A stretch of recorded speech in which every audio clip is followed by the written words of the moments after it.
What are the things that you fear that's been keeping you from living your dream? That's been keeping you from doing some things that you would like to do? Just think about those things. Every time your voice speaks and thinks about having something new, fear is there to squash it. Every time you want to try something new, fear is there to squash it. Every time you want to go somewhere new, fear is there to squash it.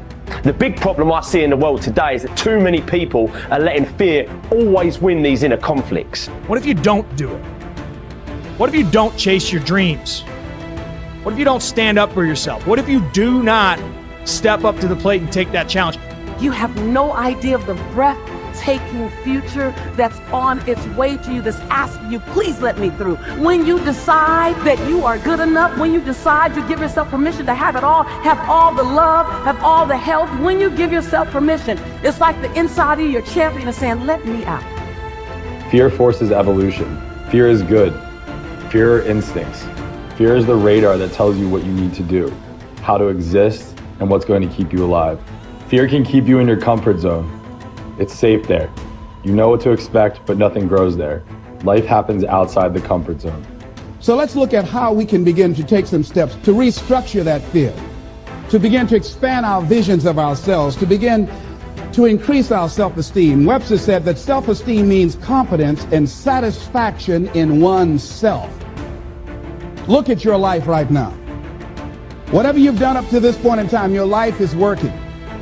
Whatever you have produced, it came out of you as a result of the kind of person that you have become. You have to be fearless. You have to be completely fearless and have utmost belief in whatever that feeling is inside you. It's all a mindset. It's how bad you want something, and nothing tastes better than when you've earned it. There's no better feeling than when you've earned it. So just start. Stop talking about it. If not now, when? If not you, then who? Listen, someone else is starting right now. As long as you got air in your lungs, you have an opportunity to improve your current situation. So human up, accept the challenge, change your associations, and soon you will find yourself receiving accolades and congratulations. But first you gotta say I do to the new you and commit to a lifetime of small wins that at times will seem meaningless and pointless. Are you in a position to quit? Or are you in a position to go harder? Are you in a position to go stronger?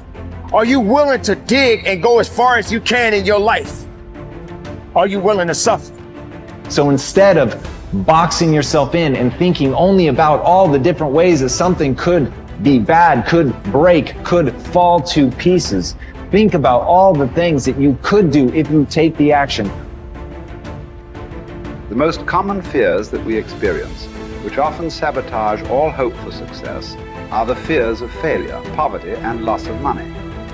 These fears cause people to avoid risk of any kind and to reject opportunity when it is presented to them. They are so afraid of failure that they are almost paralyzed when it comes to taking any chances at all. There are many other fears that interfere with our happiness. People fear the loss of love or the loss of their jobs and their financial security. People fear embarrassment or ridicule. People fear rejection and criticism of any kind. People fear the loss of respect or esteem of others. These and many other fears hold us back throughout life. The most common reaction in a fear situation is the attitude of, I can't. This is the fear of failure and loss that stops us from taking action. It is experienced physically, starting in the solar plexus. When people are really afraid, their mouth and throat go dry, their heart starts pounding. Sometimes they breathe shallowly and their stomach churns. Often they feel like getting up and running to the bathroom. These are all physical manifestations of the inhibitive negative habit pattern, which we all experience from time to time. Whenever a person is in the grip of fear, he feels like a deer caught in the headlights of a car. This fear paralyzes action. It often shuts down the brain and causes the individual to revert to the fight or flight reaction. Fear is a terrible emotion that undermines our happiness and can hold us back throughout our lives. Fear makes come true that which one is afraid of. Now, even if it only comes true in the imagination, we must experience the tortures of that which we fear. Tortures often as not worse than those if what we feared actually came to pass physically in our lives. It's why the old line, "A coward dies 1,000 deaths. A brave man dies but once," is really true. Fear makes come true that which one is afraid of. If fear of something is held long enough, it may well bring on that which we fear, but it really doesn't make much difference because experiencing the fear is the same thing. That is, as far as our mind and body are concerned, it's actually happening over and over again, doing its inevitable damage to our physical bodies. Ralph Waldo Emerson said that fear is ignorance. Whenever we're afraid of something, I don't mean the perfectly natural, normal fears that work to keep us alive, but the gnawing, unreasoning, illogical, and neurotic fear of something. It's only because we don't know the real truth about it. If we did, the fear would vanish. That would include a neurotic fear of death, the fear that we are not liked or loved, and so forth. I think the thing to remember here is that when we fear something, it takes its toll on our mind and body just as if that which we fear had in fact come to pass. And we can bring to pass that which we fear. If you want to change attitudes, start with a change in behavior. In other words, begin to act the part as well as you can of the person you would rather be, the person you most want to become.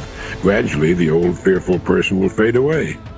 Dr. Frankl learned that by controlling his attitude, the concentration camp fell away. His mind was free to roam where he wanted it to roam, think about what he wanted it to think about. It was as free as the birds, freer really, for it could fly to the ends of the earth, to the ends of imagination in an instant. And so can yours, and so can mine. You need large amounts of self-discipline to deal courageously with all the fear-inducing events of your life. This is probably why Churchill said, "Courage is rightly considered the foremost of the virtues, for upon it all others depend." The fact is that everyone is afraid, and usually of many things. This is normal and natural.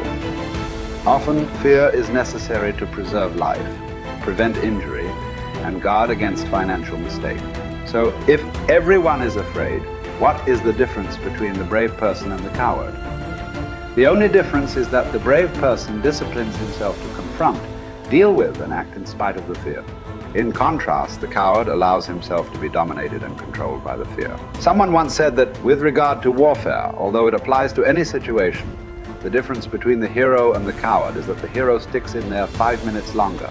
Fortunately, all fears are learned. No one is born with fears. Fears can therefore be unlearned by practicing self-discipline repeatedly with regard to fear until it goes away. Your ability to confront, deal with, and act in spite of your fears is the key to happiness and success. One of the best exercises you can practice is to identify a person or situation in your life of which you are afraid and resolve to deal with that fear situation immediately. Do not allow it to make you unhappy for another minute. Resolve to confront the situation or person and put the fear behind you. The only way to deal with a fear is to address it head on. Remind yourself that denial is not a river in Egypt. The natural tendency of many people is to deny that they have a problem caused by fear of some kind. They're afraid of confronting it. In turn, it becomes a major source of stress, unhappiness, and psychosomatic illness. Be willing to deal with the situation or person directly. As Shakespeare said, take arms against a sea of troubles, and in so doing, end them. The companion of fear is worry. Like twin sisters, fear and worry go around together. Mark Twain once wrote, "I have worried about a lot of things in life, and most of them never happen." So if you want to do something, if you've thought about something you want to do, take it head on. Decide that you're going to start looking at it, start doing research on it, start tackling it, start becoming involved in whatever and wherever it might lead you to begin to explore the possibilities in that particular thing that you're seeking so that you can begin to learn all you can about it. Decide that you're going to face it, that whatever shortcomings you have, that you're going to strengthen yourself there. Whatever training that's required, that you're going to go get that training, that you're going to get started right now. George Washington Carver would say, do what you can, where you are with what you have, and never be satisfied. S.B. Fuller used to say, and you heard Joe Dudley talk about, always strive to be more than that which you are. Yeah, don't get satisfied with yourself. Always know that wherever you are, you can enjoy more, that you deserve more. But most people, you know what they do? Most people go through life quietly and safely, tiptoeing to an early grave. Find out what it is you want and go after it as if your life depends on it. Why? Because it does.